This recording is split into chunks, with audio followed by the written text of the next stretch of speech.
Welcome to R5 TV news. రాష్ట్ర ప్రభుత్వం రైతుల నుండి నేరుగా వరిని కొనుగోలు చేసి రైతులకు గిట్టుబాటు ధర, కనీస మద్దతు ధర కల్పించడం కొరకు కొనుగోలు కేంద్రాన్ని మార్కాపురం మండలం బొందలపాడు గ్రామం నందు ఏర్పాటు చేయడమైనది. 75 కేజీలు ధాన్యం రేటు మార్కెట్లో 1500 నుండి 1600 రూపాయల వరకు ఉంది. అయితే ప్రభుత్వం 1750 రూపాయలు కొనుగోలు ద్వారా ఇస్తుంది. అందువలన రైతులు దళారులను నమ్మి మోసపోవద్దని నేరుగా ప్రభుత్వం ఏర్పాటు చేసిన కొనుగోలు కేంద్రంలో అమ్ముకొని లాభం పొందవలసిందిగా తెలియజేయడమైనదని వ్యవసాయ అధికార బుజ్జిభాయ్, రెవెన్యూ వ్యవసాయ శాఖ సిబ్బంది పాల్గొన్నారు. కొనుక్కున్న ల్యాండ్ ఏదమ్మా? అయ్యో నేను కూడా మా మావయ్య గారు కొన్నాడు, ఆయన చూశారు. మా మావయ్య గారు కోవిడ్కి కోల్పోయారు, చనిపోయారు. 2007లో మేము పొలం పర్చేజ్ చేసి యుద్ధం. మా పొలం యాక్చువల్గా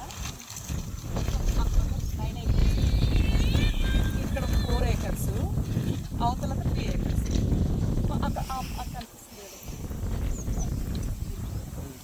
ఇది కాదు, దాని పక్కన టోటల్ ఇదండి ఎక్స్టెంట్.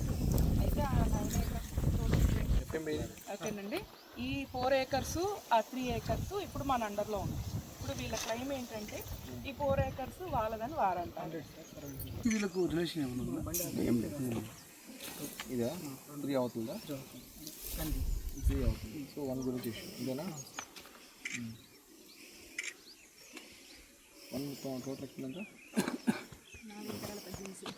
60 అండి. వీడియో